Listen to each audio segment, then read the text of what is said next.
Hi, I'm Michael with landelevated.com, and in this blog and video we're going to be talking about determining how much you can afford when it comes to buying some vacant land. So one of the pillars of our mission statement at Land Elevated is affordability. We're here to help make your dream of becoming a landowner a reality by offering some great properties for sale at an affordable price. But determining what you can afford is one of the most important components of buying vacant land, or anything for that matter. So you might be surprised to find out the options that are available to you and just how affordable purchasing vacant land can actually be. So when you do find that perfect property, you obviously have a couple of options to complete the purchase. You could pay cash if you have the funds available, or you could finance the property by utilizing whatever financing options you have available to you. Now, you may have strong feelings one way or another, but it's important to review all of the pros and cons and decide on which one would actually be best for you. So we'll dive in, we'll look at some of the advantages and disadvantages of both and how they actually impact affordability. So if you've been saving up and you have the ability to pay cash, there are several advantages. When you purchase a property outright, the deed is transferred into your name at the time of the sale. There's no deed of trust, there's no mortgage, land contract, contract for deed, anything like that that's associated with the sale. Now, obviously, if you don't have a mortgage or a loan, then you're not going to be making those monthly payments. And additionally, you don't have to pay interest. And that can save you a significant amount of money in the long run. Now, additionally, if you do have the ability to pay cash, you may be able to negotiate a discount. At Land Elevated, we offer our buyers a pay in full discount if they're able to pay cash.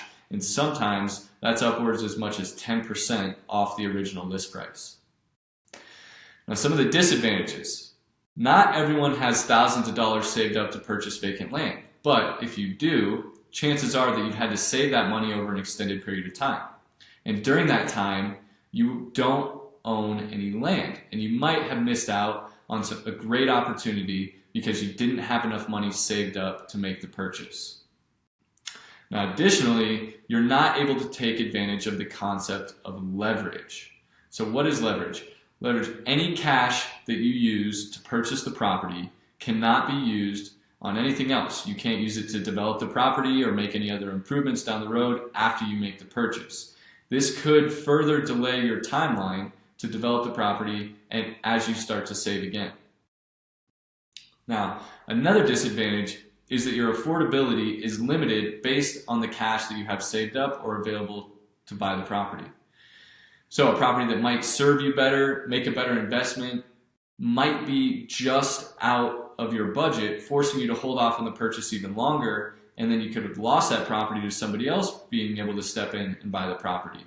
And then, worst situation would be that you end up purchasing a property that really isn't the property that you want. It doesn't fit exactly what you're looking for. So, if you don't have the money saved up, or if you've decided that you'd rather keep that money to invest in improvements or developing the property later on, financing could be a great option for you. So some of the advantages of financing. Purchasing land using financing has a couple of different advantages, but first and foremost, it makes land ownership affordable. Instead of needing thousands and thousands of dollars to purchase a property, all you need is a down payment, which can be as low as $49. Literally, you can buy land today for $49 down. Another advantage, is that this provides flexibility and leverage to use your money for improvements or developing the property after you make the purchase. Or you could use that money for other investments to generate a higher return than the interest that you're being charged. And that's the concept of time value of money, and we'll go over that in just a minute here. The last component here, or advantage, is that financing a property can expand your search criteria. It can open up the pool of potential properties available, allowing you to be more selective with your search and ensure that the property that you purchase is exactly what you want.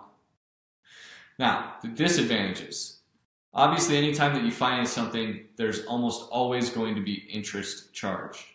Most real estate loans, not all of them, but most real estate loans are typically fully amortizing loans, meaning that you pay principal and interest with each monthly payment and your total principal balance is paid off at the end of the loan. Now, it's important to note that at the beginning of the loan, the majority of your monthly payment or a higher percentage of your monthly payment is applied towards the interest charged. But over time, as you pay down the principal, the interest charged is less and less.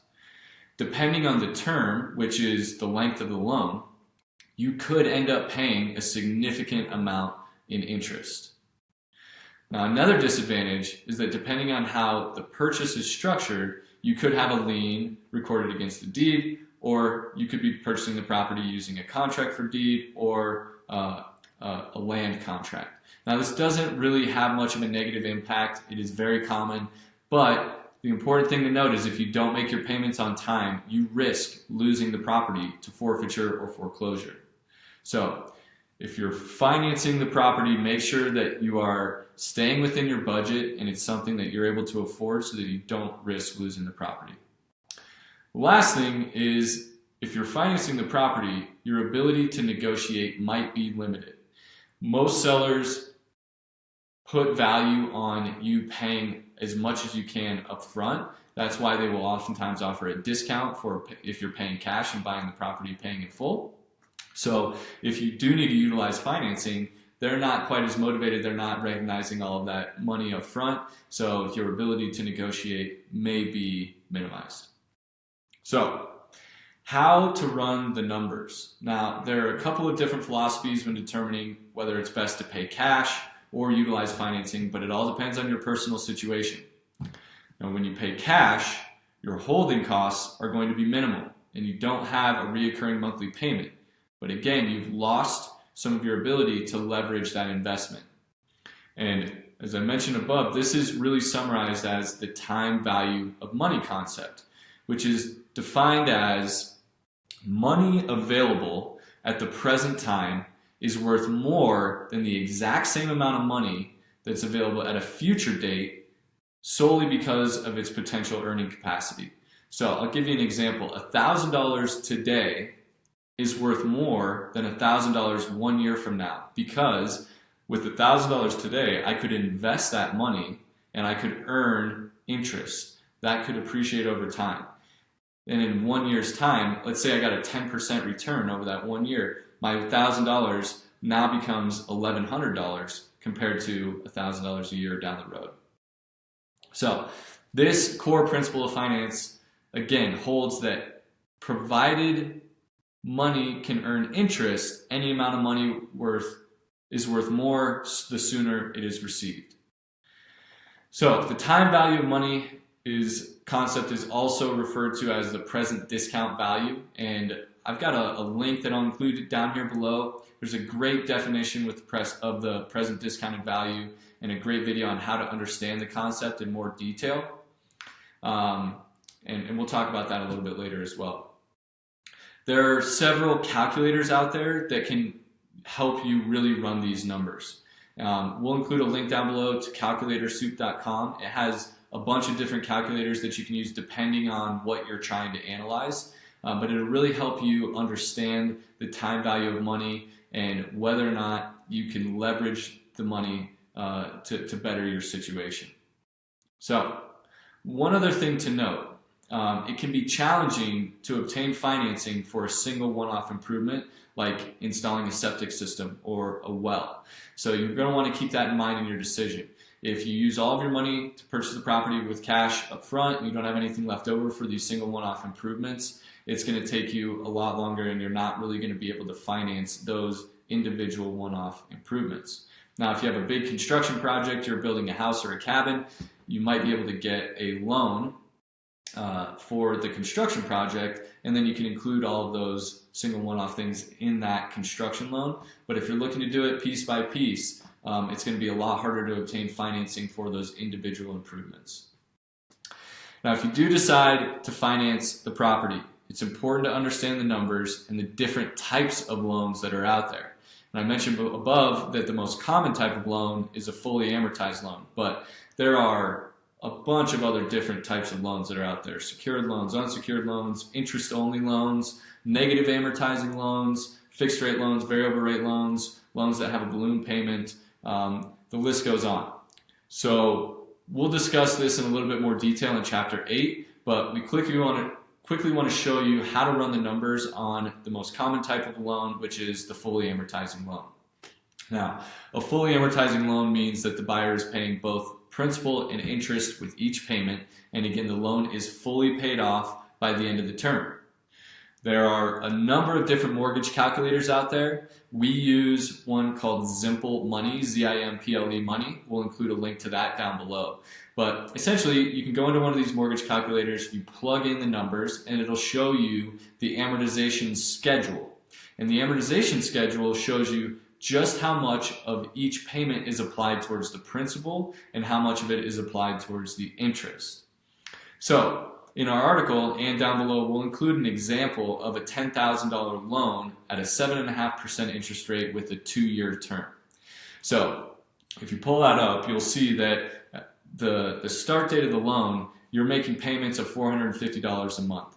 And your very first payment of that $450, $62.50 goes towards interest. And then the balance goes towards principal.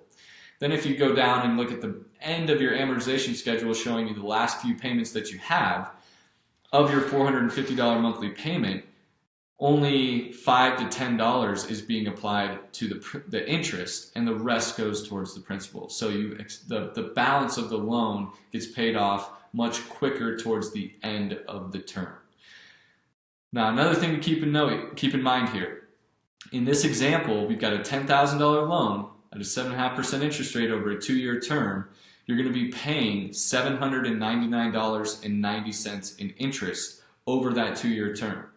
So while your purchase for the property would have been $10,000 if you paid cash, your effective purchase price really becomes $10,799.90.